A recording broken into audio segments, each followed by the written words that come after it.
Ceci est un livre audio autogénéré par Google. Introduction. Bien qu'ils aiment à se qualifier de première démocratie au monde, les États-Unis ont vécu la majeure partie de leur histoire sous un régime d'apartheid et nombre de leurs institutions sont tout sauf démocratiques, en partie parce que les pères fondateurs craignaient autant la tyrannie que la démocratie. Dès lors, accuser le président Trump de miner la démocratie américaine, ou de susciter des crises constitutionnelles suppose de se mettre d'accord sur le caractère démocratique du système et des institutions. Si l'érosion des normes a commencé avant Trump, il y a changement d'échelle car celui-ci se livre à des attaques quotidiennes contre les normes écrites, la liberté de la presse, l'indépendance du pouvoir judiciaire et ne respecte pas non plus les normes non écrites, ces traditions pourtant indispensables au bon fonctionnement du système américain. Plusieurs questions vont guider notre réflexion. Quelle est la part de l'existant et celle de la responsabilité de Trump dans la détérioration des institutions et le démantèlement des droits? Dans ce contexte, les institutions américaines peuvent-elles résister à ces assauts et freiner la montée du populisme ou bien au contraire l'accompagner? Si les institutions ont montré leur impuissance, un sursaut de la société civile et une mobilisation au niveau local et des États peuvent-ils changer la donne électorale? Pour les partisans d'un sursaut démocratique, les suffrages qui vont s'exprimer en 2020 devraient conduire à un double changement. Défaite de Trump, mais aussi élection d'un candidat qui ne soit ni populiste ni autocratique. La réponse se trouve à la fois dans l'Amérique profonde et dans les institutions qui accordent un poids disproportionné aux petits États et comtés, alors qu'ils ne représentent qu'un peu plus de 40% de la population et de la croissance américaine. Ces questions et les réponses sont importantes pour les Américains. Les dommages portés aux institutions sont sérieux. Le démantèlement des droits civiques et politiques, économiques et sociaux s'est accéléré. Elles importent aussi pour le reste du monde. L'érosion de la composante institutionnelle du rêve américain contribue à la baisse au plan mondial du rayonnement des valeurs occidentales que sont le pluralisme, les libertés et les droits humains. Retour sur l'élection de 2016. Le 9 novembre 2016, à 21h aux États-Unis, 3h du matin en France, l'impossible se produit, Trump va gagner. Ces États, que médias et spécialistes pensaient sûrs, sans lesquels le candidat Trump ne pouvait emporter la majorité du collège électoral, ont commencé à tomber dans son escarcelle. Et peu à peu, on s'est rendu compte que Trump n'est pas un accident de l'histoire mais l'émanation de forces profondes qui façonnent l'Amérique. Suivit l'espoir que la résistance et les contre-pouvoirs freinent le président. La mobilisation a commencé dès le lendemain de l'élection, avec les grandes marches des femmes dans la capitale fédérale et dans de nombreuses villes américaines. La résistance s'est organisée. Les médias qui révélaient chaque jour un nouveau scandale, les États fédérés, la société civile, tous mobilisés contre le président. Il y a des explications diverses à l'élection de Trump. Certaines tiennent à l'effondrement des classes moyennes, d'autres au rôle omniprésent de l'argent en politique et à la connivence entre les diverses élites. Elles ont alimenté un populisme de droite, Trump, et un de gauche, Sanders en 2016, Ocasio-Cortez en 2018.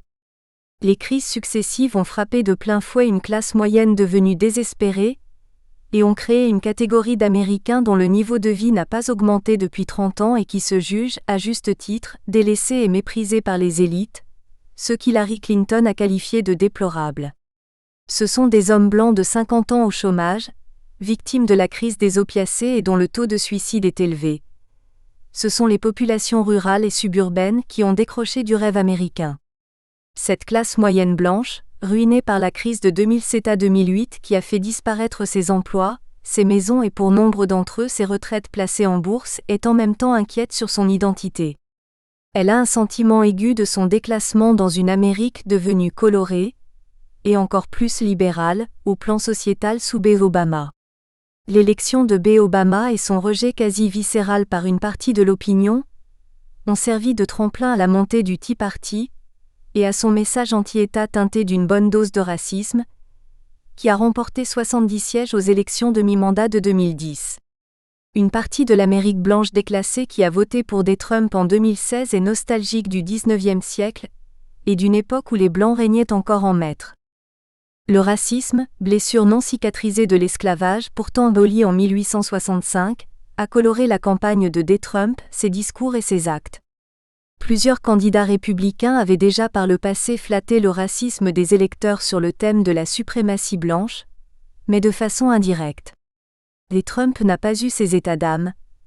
Pour la première fois, un candidat a fait campagne de façon presque ouvertement raciste et exprimé sans complexe son hostilité aux non-blancs, n'hésitant pas à utiliser les immigrés comme boucs émissaires.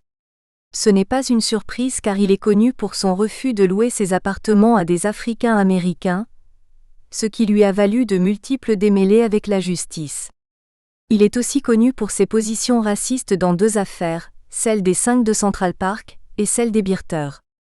Dans le second épisode, plus récent, Trump a amplifié la campagne mettant en cause la légitimité d'Obama qui, selon lui, n'aurait jamais dû être élu président puisqu'il serait né hors des États-Unis. L'arrivée de Trump signifie la fin des espoirs surestimés, d'une ère post-raciale et le retour des suprématistes blancs. Les amendements post-guerre de sécession n'avaient pas empêché les anciens États fédérés de vider de leur sens les nouveaux textes.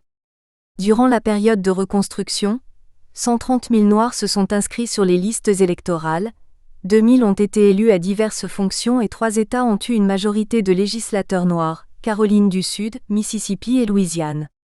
Au Congrès des États-Unis ont siégé 16 représentants et 2 sénateurs noirs.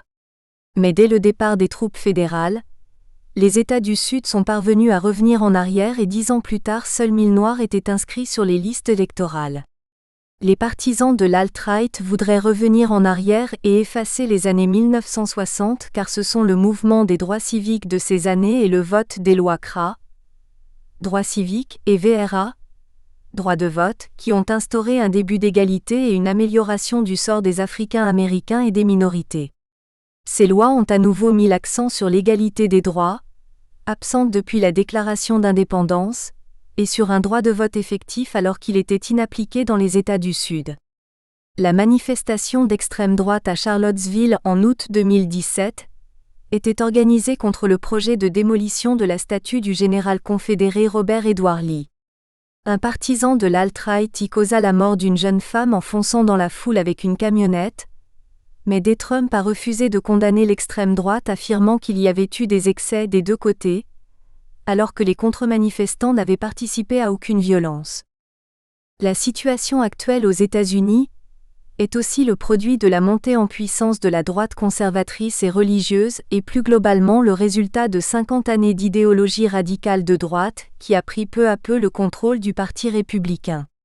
Le point de départ a été la candidature de B. Goldwater à l'élection présidentielle de 1964. Puis tout a basculé avec l'élection de Reagan, quand l'ancien acteur-gouverneur a convaincu les Américains que l'État n'est pas la solution mais le problème. C'est devenu le credo idéologique du Parti républicain désormais voué à la destruction du gouvernement, donc de l'État, des programmes sociaux du New Deal et des droits acquis dans les années 1960. L'élection de Trump s'explique aussi par des causes structurelles qui tiennent au système politique et électoral et à l'histoire. Trump a pu être élu grâce au système prévu par la Constitution pour l'élection du président, un scrutin au suffrage certes universel mais indirect par le biais du collège électoral. C'est un legs de l'histoire américaine et du chantage imposé par les petits États qui craignaient d'être submergés par les grands lorsqu'ils ont accepté d'appartenir à la même union.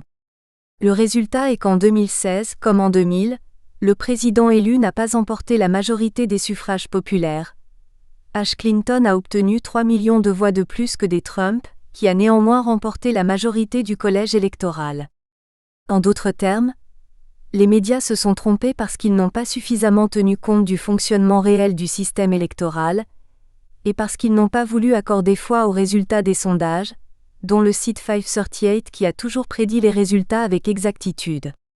Ensuite, l'élection s'est tenue dans une atmosphère de polarisation croissante, de sentiments anti-élite et anti-minorité que la campagne Trump a su exploiter en ciblant les circonscriptions susceptibles de basculer et que les démocrates, trop présomptueux, avaient considérées comme acquises.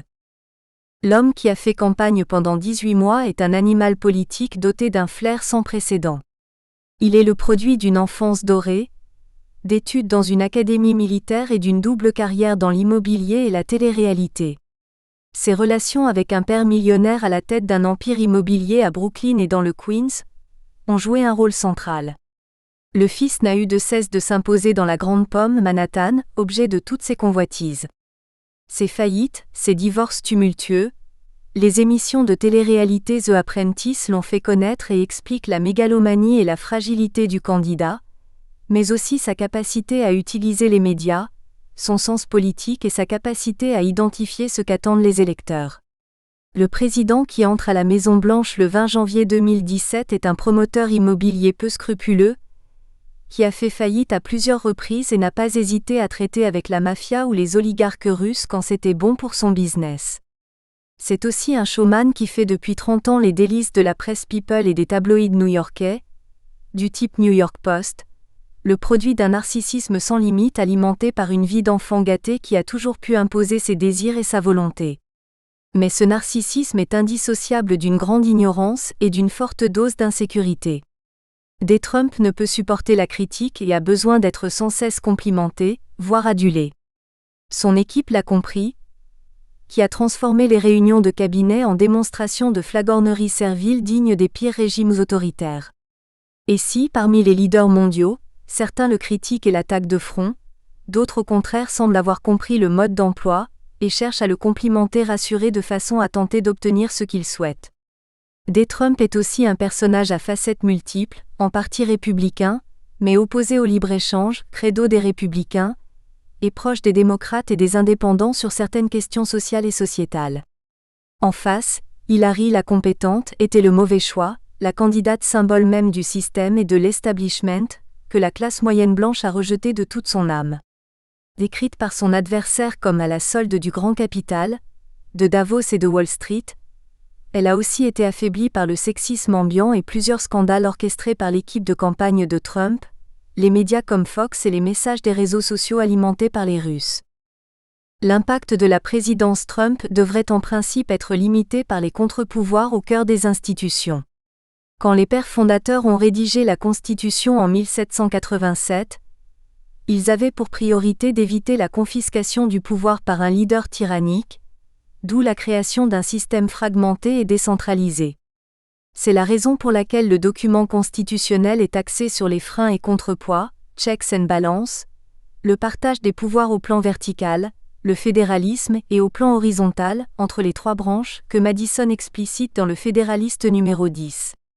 Le fédéralisme divise les pouvoirs entre les États fédérés et le niveau national, Federal Government, ce qui se traduit par la liste en principe limitatif de pouvoirs accordés au Congrès. Et cela demeure la règle même si, au fil des années et durant certaines périodes, la Cour suprême s'est appuyée sur la clause du commerce et la clause dite élastique pour accorder d'autres pouvoirs au Congrès et donc au niveau fédéral.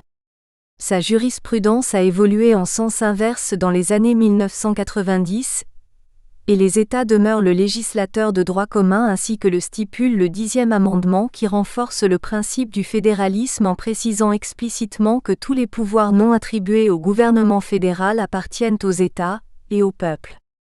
L'autre frein est la séparation des pouvoirs et le contrôle que chaque branche peut exercer sur les deux autres. Ce dispositif fragmenté et décentralisé nuit considérablement à l'efficacité du système, qui n'était pas la priorité des rédacteurs, mais il crée aussi un nombre considérable de points de résistance et de contre-pouvoirs. Lorsque ces freins ont bloqué les politiques de B. Obama, les progressistes ont incriminé ces institutions jugées dysfonctionnelles. Les mêmes se réjouissent des obstacles placés sur la route du président Trump et de ses entreprises de démantèlement. Aujourd'hui, se pose la question de l'évolution du système et des possibilités de le réformer. Il faut constater que l'exécutif, voulu subordonner au législatif, est monté en puissance depuis à Lincoln et F.D. Roosevelt et est devenu une présidence impériale, qui a accru ses prérogatives de façon spectaculaire. Trump, arrivé au pouvoir par les urnes, se contente dans une large mesure de jouir des pouvoirs considérables que ses prédécesseurs se sont arrogés au fil du temps. Il est donc très puissant, mais en principe il n'est pas tout puissant. Il a besoin du Congrès, de la bonne volonté des agences et est soumis au contrôle des médias et du pouvoir judiciaire. Le dysfonctionnement actuel du Congrès l'empêche de jouer son rôle. C'est le résultat de la polarisation, du système des primaires et des atteintes diverses au processus électoral, découpage électoral partisan et sommes illimitées déversées dans les campagnes électorales. La confiscation du siège de Scalia et les abus de la procédure durant le processus de nomination empêchent le Sénat d'apporter avis et consentement, comme le prévoit la Constitution. Un autre frein central prévu par la Constitution est le pouvoir judiciaire indépendant qui figure à l'article 3, avec à sa tête une Cour suprême qui est à la fois juridiction supérieure et Cour constitutionnelle, et qui est devenue un réel contre-pouvoir. Depuis la décision Marbury v. Madison de 1803, elle peut en effet déclarer une loi, mais aussi un acte du président contraire à la Constitution. Le pouvoir judiciaire fédéral a gagné au cours du XXe siècle une large autonomie administrative et de fonctionnement, qui lui a permis de concentrer sa compétence sur les questions de son choix. Les juridictions fédérales et la Cour suprême ne sont en principe pas alignées sur des préférences partisanes, du moins de manière formelle, pourtant elles sont infléchies par les priorités politiques. Ainsi les interprétations jurisprudentielles des années 1990 ont imposé des exigences lourdes en matière d'intérêt à agir, standing, pour les requérants alléguant des préjudices constitutionnels. Le recours au contentieux était devenu un outil efficace utilisé par États, entreprises, groupes et sociétés civiles et pour les conservateurs, il fallait limiter l'accès aux juridictions, ce qui fut fait. Les États-Unis se sont construits comme une république limitée, accordant des pouvoirs limités au niveau fédéral personnifiés par le Congrès qui se voit attribuer un certain nombre de pouvoirs énumérés à l'article I, section 8. Et si le gouvernement du peuple par le peuple et pour le peuple était au cœur de la déclaration d'indépendance, il est absent de la Constitution car les pères fondateurs avaient pour priorité d'empêcher l'émergence d'une tyrannie et de lutter contre les risques inhérents à la démocratie.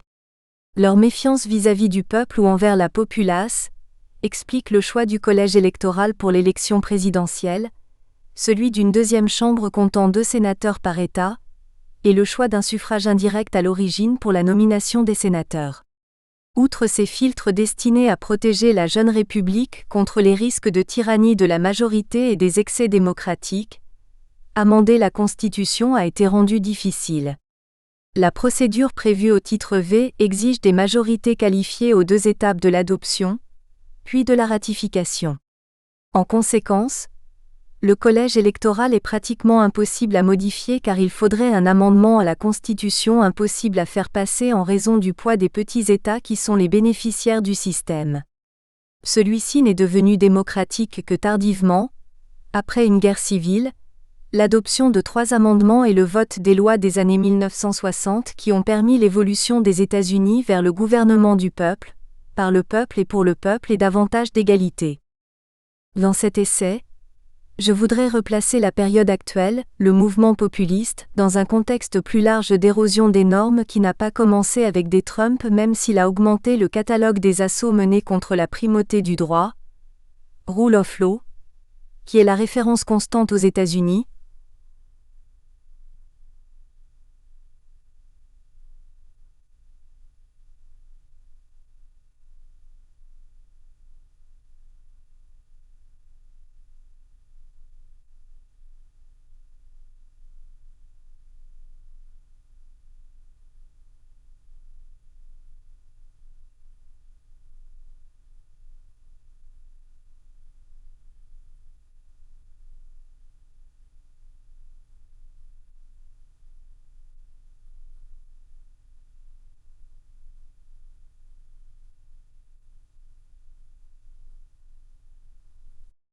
Il s'agit de tenter de remettre à sa juste place l'impact du président Trump, en partant de l'état de l'Amérique et des institutions lorsqu'il arrive au pouvoir. À travers des exemples de dysfonctionnement sur lesquels, en les accentuant, dès Trump a braqué le projecteur, il sera possible de dresser un bilan de la situation, démocratique ou non, et de juger les actes et politiques de Trump, non par rapport à un portrait idéalisé de ce qu'aurait été la démocratie américaine et le respect de la rule of law avant son élection mais de la réalité du fonctionnement institutionnel. Il apparaît alors que Trump est le révélateur de traits historiques, le racisme, culturel, la méfiance hostilité envers l'État et de tendances économiques, le déclassement de la classe moyenne, tous étroitement liés au dysfonctionnement du système visible depuis plusieurs décennies. Non seulement l'érosion des normes et les violations n'ont pas commencé avec lui, mais le phénomène ne se limite pas à la présidence.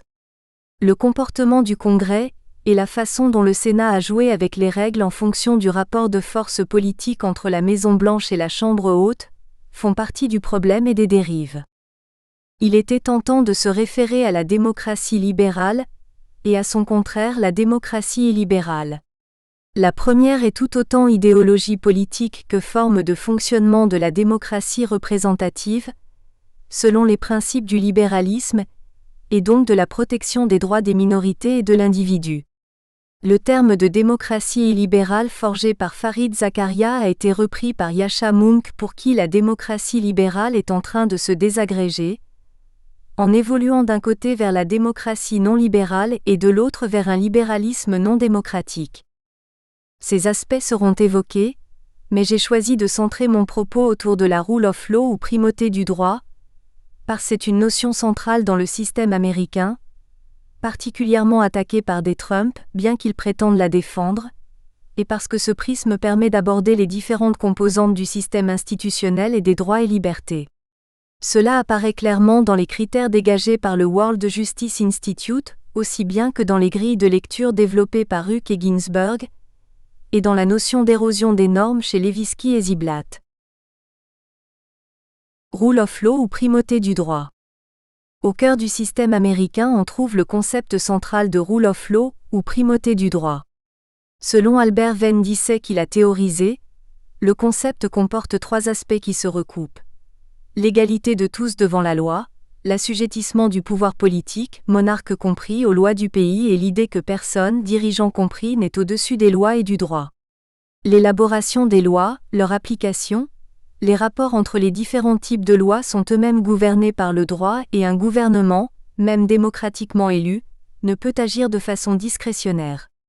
Il doit être soumis aux lois existantes tout comme les autres citoyens. C'est essentiel pour qu'il y ait égalité de tous devant la loi. De même, aucune personne physique ou morale ne peut jouir de privilèges qui ne s'appliquent pas aux autres et ne peut être à l'abri de sanctions, qui elles-mêmes doivent s'appliquer sans considération de classe, de statut ou des pouvoirs respectifs des justiciables. Le principe fondamental au cœur de la rule of law est la nécessité de limiter le pouvoir politique.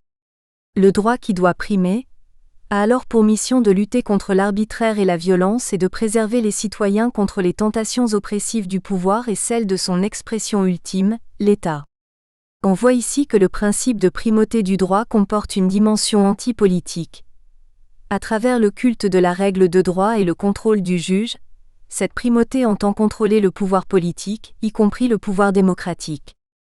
Le projet World Justice a décliné le concept de rule of law en principes essentiels, puis en sous-catégories afin d'élaborer un indice de perception de la primauté du droit, et d'ensuite classer les pays selon ces critères. Bien que les critères soient anglo-saxons et favorisent des pays comme les États-Unis, ceux-ci ne sont que 20e sur les 126 pays classés. Dans la typologie du projet, le premier principe est le mélange de séparation des pouvoirs et de freins et contrepoids que l'on trouve au cœur de la Constitution des États-Unis. Ce sont les moyens constitutionnels et institutionnels par lesquels les pouvoirs des gouvernants et des agents sont limités et contrôlés. Certains de ces moyens sont de nature constitutionnelle, d'autres sont plus informels ou indirects, ainsi l'action de la société civile qui ne peut s'exercer que s'il existe un système ouvert, une presse libre et un pouvoir judiciaire indépendant. Le deuxième principe est l'absence de corruption entendue au sens large, incluant les pots de vin, mais également l'influence indue exercée par des intérêts privés ou publics et l'abus de biens sociaux ou de fonds publics. Il prend tout son sens quand on le compare à la définition très étroite que donne la Cour suprême de la corruption. Le troisième critère est un gouvernement ouvert, la façon dont les dirigeants partagent l'information et permettent la participation civique et la mise en cause du gouvernement. Puis viennent les droits fondamentaux, l'ordre et la sécurité, la façon dont les règles sont mises en œuvre et appliquées ou non, sans prendre en compte la quantité de régulation et les domaines et activités qui font l'objet d'une réglementation. Pour les trois volets touchant à la justice, l'indépendance de celle-ci et l'absence de corruption sont des éléments clés. Cette grille, très anglo-saxonne et pragmatique, est loin d'être parfaite mais elle apporte des éléments utiles. La démocratie selon Uke Ginsburg. Pour Uke Ginsburg, les trois prédicats de base d'une démocratie libérale sont des élections libres à l'issue desquelles le vaincu accepte sa défaite, la liberté d'expression et d'association et la primauté du droit au plan administratif et juridictionnel. Pour eux, deux types de menaces existent. La réversion, qu'ils définissent comme un effondrement rapide accompagné d'un virage autoritaire, et la rétrogression, caractérisée par un glissement graduel des pratiques dissimulées sous le masque du droit et de la légalité. Ils jugent le risque de réversion peu élevé aux États-Unis, en dépit du lien relevé par eux entre inégalités économiques et acceptation d'un régime autoritaire. La seule tenue d'élections libres et concurrentielles peut être trompeur. C'est une condition essentielle mais non suffisante s'il manque la primauté du droit et le respect des droits civiques et politiques. Pour qu'il y ait rétrogression, il faut que le recul vers la démocratorship ou démocrature se produise dans les trois dimensions à la fois. Ce qui permet d'exclure selon E.F.D. Roosevelt qui a pourtant accompli plus de 2 mandats, et s'apprêtait à modifier la composition de la Cour suprême et des juridictions fédérales à des fins politiques. Mais F.D. Roosevelt ne s'est pas attaqué aux autres composantes, le droit de vote par exemple, et on peut considérer que la période du New Deal a permis une participation politique accrue des citoyens et une amélioration de leurs droits économiques. Uke Ginsburg distingue 5 voies principales de glissement vers la démocrature. Le premier est le recours à des amendements constitutionnels, afin de marginaliser l'opposition politique ou de diminuer le pluralisme. C'est une tentation permanente mais difficile à mettre en œuvre aux États-Unis, en raison de la lourdeur de la procédure d'amendement de l'article V qui requiert de convaincre 38 États. Pourtant, le poids disproportionné accordé aux petits États du centre des États-Unis pourrait être un facteur de risque. Rien n'empêcherait un parti majoritaire discipliné et jouissant d'un soutien suffisamment fort au niveau des États de l'utiliser pour se maintenir au pouvoir et restreindre les libertés. Un président pourrait décider d'en finir avec la règle des 2 mandats, prévue au 22e amendement. La rigidité de l'article V qui fut si critiquée par les progressistes est aussi leur meilleure protection, mais celle-ci n'est pas absolue. Les autres voies de glissement vers la rétrogression sont la détérioration des mécanismes de frein et contrepoids, la centralisation du pouvoir exécutif, le rétrécissement de la sphère publique et l'élimination de la concurrence politique. Les démocrates ont longtemps espéré que le jeu des contre-pouvoirs pourrait protéger les institutions et la démocratie. À cet égard, le procureur spécial nommé après le limogeage du directeur du FBI en mai 2017 a été un réel contre-pouvoir, mais il a aussi été pendant 22 mois considéré comme un sauveur. La remise du rapport au ministre de la Justice William Barr n'a pas mis fin à la saga, et ne satisfait que le président qui en a tiré la conclusion qui n'y figure pas, de sa totale exonération. Et la controverse a continué. Le rétrécissement de la sphère publique est une notion centrale, et le phénomène est indéniable. Depuis les années 1980, il y a bien eu rétrécissement de la sphère publique, en raison de la polarisation de l'opinion et des médias. La Constitution des États-Unis contient de réelles protections en matière de libre expression et de liberté de la presse. Telle qu'interprétée aujourd'hui, la clause de libre expression du premier amendement limite les recours pour diffamation et à la réglementation de la liberté d'association comme instrument visant à limiter la libre circulation des idées. De son côté, la clause de libre débat, article 1 de la Constitution, protège les membres du Congrès et leur permet de porter à l'attention du public les cas d'abus de pouvoir sans craindre de représailles, ce qui contribue à la qualité du débat public. Mais le dispositif laisse subsister des failles dangereuses. La liberté d'association est en danger dès lors que le gouvernement invoque la sécurité nationale, comme ce fut le cas durant la chasse aux sorcières, de la période macartiste et après la décision de la Cour suprême de 1961 qui validait la loi sur le contrôle des activités subversives. De nos jours, c'est la qualification d'organisation terroriste qui impose des limitations importantes validées par la Cour suprême. De même, le premier amendement ne protège qu'imparfaitement la liberté d'association et n'empêche pas les attaques personnalisées contre certains journalistes ou certains médias. In fine, tout dépend de l'interprétation que donne la Cour suprême. Elle a en particulier refusé de sanctionner en 2012 les allégations mensongères d'un individu qui invoquait des actes de bravoure inexistants car pour elle, la suppression d'expression par le gouvernement peut rendre l'exposition des mensonges plus difficile. L'inconvénient est que les lois des États visant à sanctionner les fausses nouvelles ont désormais peu de chances d'être validées quel que soit le sujet, avec un risque d'élimination du pluralisme politique que soulignait Richard Hazen dès 2013. L'existence et le fonctionnement d'une démocratie libérale requièrent un fondement épistémique partagé. Selon Elizabeth Anderson, la grande question est la confiance que l'on peut avoir, ou non, que les institutions démocratiques vont produire les bonnes décisions selon des critères extérieurs. Selon la théorie de l'avantage comparatif de la démocratie, plus le groupe de ceux qui prennent les décisions est large, meilleures sont les chances d'atteindre des décisions empiriquement exactes ou bonnes. Lorsque l'information est systématiquement dissimulée ou faussée par le gouvernement, la démocratie ne peut remplir son mandat épistémique. C'est en particulier le cas si le président a recours à un langage identitaire et diviseur de façon à défendre ses politiques et accroître son soutien parmi les électeurs n'appartenant pas à des minorités. Le manque d'informations exactes facilite la violation des droits individuels et permet au gouvernement d'arguer de ces violations pour encore accroître son soutien. Ces risques ne sont pas théoriques et cette même coalition antidémocratique peut viser divers éléments de la société civile, avocats, ONG ou journalistes. La manipulation de l'information et de l'environnement informationnel contribue à la perpétuation de l'arrangement politique existant et sape les fondements même d'une société démocratique. Le rétrécissement de la sphère publique est un danger en soi, et parce qu'il ouvre la voie à l'élimination de la compétition politique. Parce que la démocratie repose sur l'alternance au pouvoir et l'acceptation par le vaincu du résultat des élections, toute mesure qui vise à discréditer le parti dans l'opposition accroisse les risques de glissement. L'élimination de la compétition politique à la suite de manipulations diverses par les coalitions politiques en place contribue à ancrer un parti au pouvoir, facteur favorisant la rétrogression. La jurisprudence de la Cour suprême, en renforçant la mainmise des deux grands partis sur le processus politique et en facilitant l'exclusion de candidats multipartis, a diminué la participation effective des tiers-partis au scrutin. L'érosion des normes chez Levitsky et Ziblatt. Le système des États-Unis est fondé sur des normes constitutionnelles et des normes législatives, mais il repose aussi sur l'acceptation tacite de normes non écrites.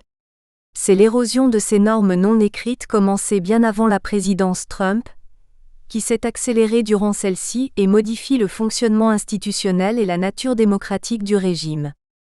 Deux politistes, Steven Levitsky et Daniel Ziblatt, considèrent que ce qu'ils appellent l'érosion des normes est la menace la plus grave pesant sur les démocraties contemporaines qui ne sont plus rayées de la carte à la suite d'un coup d'État ou d'une révolution et ne s'effondrent pas sous les coups de guerre ou d'épidémie.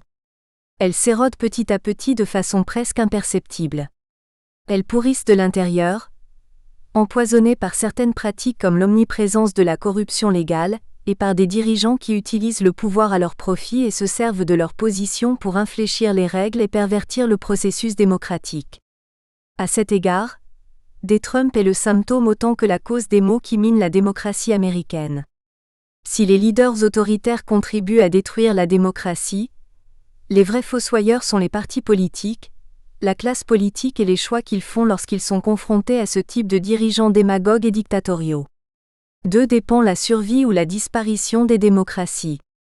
Or, le Parti républicain, afin de favoriser ses intérêts et ses élus à la Chambre et au Sénat, n'oppose aucune résistance aux attaques de la présidence actuelle contre les institutions qu'ils ont pourtant juré de défendre en prêtant serment lors de leur prise de fonction. La satisfaction du leader républicain au Sénat, M. McConnell, est révélatrice, quand il annonce que 2017 a été la meilleure année pour les conservateurs depuis les 30 années qu'il siège au Sénat. Oubliez les affronts du président, les attaques contre le FBI, les médias lui-même, le ministre de la Justice. Oubliez les mensonges répétés de fraude électorale et d'écoute téléphonique. Car ce qui compte, c'est le vote des baisses d'impôts, la dérégulation tous azimuts et la nomination de juges conservateurs censés ne pas légiférer. Quant aux démocrates, ils ont attendu la révélation d'un appel téléphonique problématique avec le président ukrainien pour lancer l'enquête préalable à une éventuelle mise en accusation.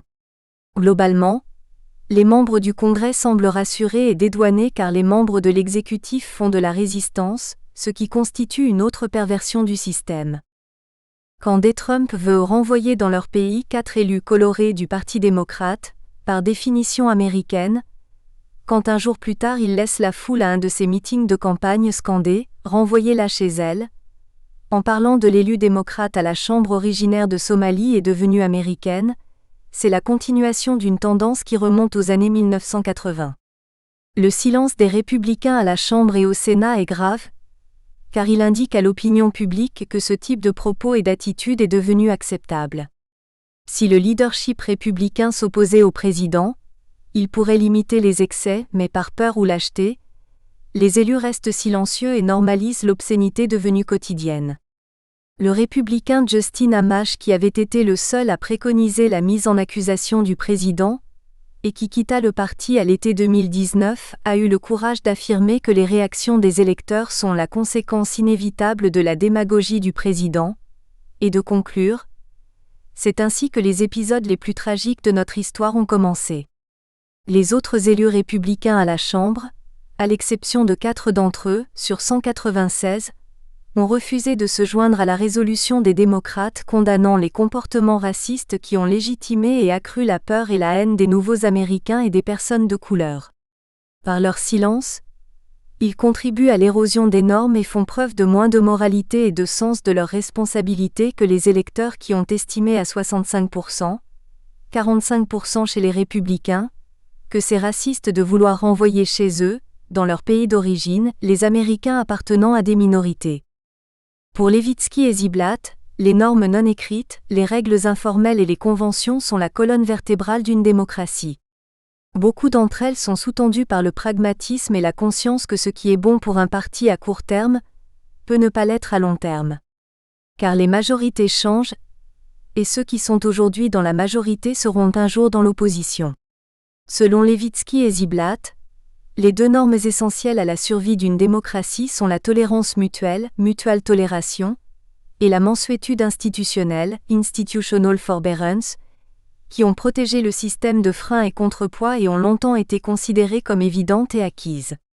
La tolérance mutuelle, c'est le fait d'accepter des idées différentes et de reconnaître que le parti opposé n'est pas l'ennemi. L'indulgence, ou mansuétude, est un mélange de réserve et de modération, l'attitude dont devraient faire preuve les politiciens lorsqu'ils font usage de leurs prérogatives institutionnelles. Ces normes qui ont sous-tendu la démocratie américaine pendant la majeure partie du XXe siècle ont été érodées par l'abus de pratiques détournées de leurs fonctions ou intentions originelles. Le filibuster, ou blocage au Sénat, est un bon exemple. Il y en a eu 385 en 5 ans de 2007 à 2012, soit un nombre égal à celui des 7 décennies entre la Première Guerre mondiale et la fin de l'administration Reagan. Idem pour le taux de confirmation des juges fédéraux aux cours d'appel. Alors que 90% des candidatures proposées par le président dans les années 1980 étaient approuvées, le taux est tombé à 50% durant la présidence Obama.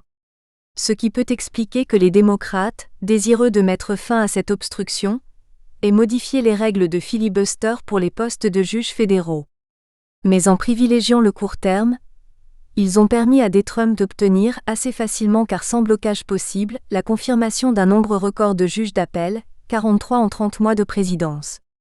Ceci rejoint l'idée voisine que les principes constitutionnels ne peuvent pas tout car certains droits ne figurent pas explicitement dans la Constitution, et ne peuvent donc jouir de sa protection. Il apparaît alors que les leaders politiques et les coalitions en place jouent un rôle aussi important que les principes constitutionnels. Ils peuvent choisir le court terme partisan et contribuer ainsi à l'érosion des normes, ce que font les républicains au Congrès, ou bien, dans un mode idéal, ils pourraient privilégier la pérennité des institutions. La réflexion sera menée en 3 temps. La première partie traite de l'érosion des normes écrites et non écrites qui a commencé bien avant des Trump, qui n'a fait que profiter des acquis d'une présidence dite impériale s'appuyant sur la thèse de l'exécutif unitaire, CH1. C'est dans cette partie que sont abordés les assauts du président Trump contre les deux autres branches et les médias, CH2, mais aussi son irrespect des traditions non écrites comme l'exigence de loyauté à sa personne, la non-divulgation de sa déclaration d'impôt, CH3, et la politisation des rouages de l'État. La seconde partie est consacrée aux freins et contrepoids, composantes essentielles quelles que soient les grilles de lecture et qui montrent leurs limites. Il faut constater que le premier contre-pouvoir, le Congrès, a démissionné de son rôle pendant 2 ans, CH4, et que la résistance a été jusqu'en 2019 essentiellement le fait des composantes de l'exécutif, dont le procureur spécial Mueller, CH5, et du pouvoir judiciaire, CH6. La troisième partie propose quelques éclairages sur les conséquences des atteintes aux institutions et des politiques menées par l'administration Trump.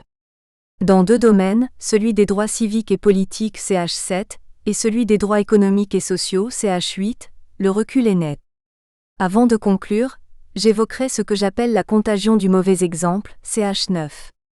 Sans entrer dans les détails des différentes politiques du président et de la perte de leadership au bénéfice de la Chine entraînée par le retrait des États-Unis de l'accord TPP ou de l'accord de Paris sur le climat, les actes et les paroles du président Trump érodent le soft power des États-Unis qui repose sur le rêve américain et sur la Constitution.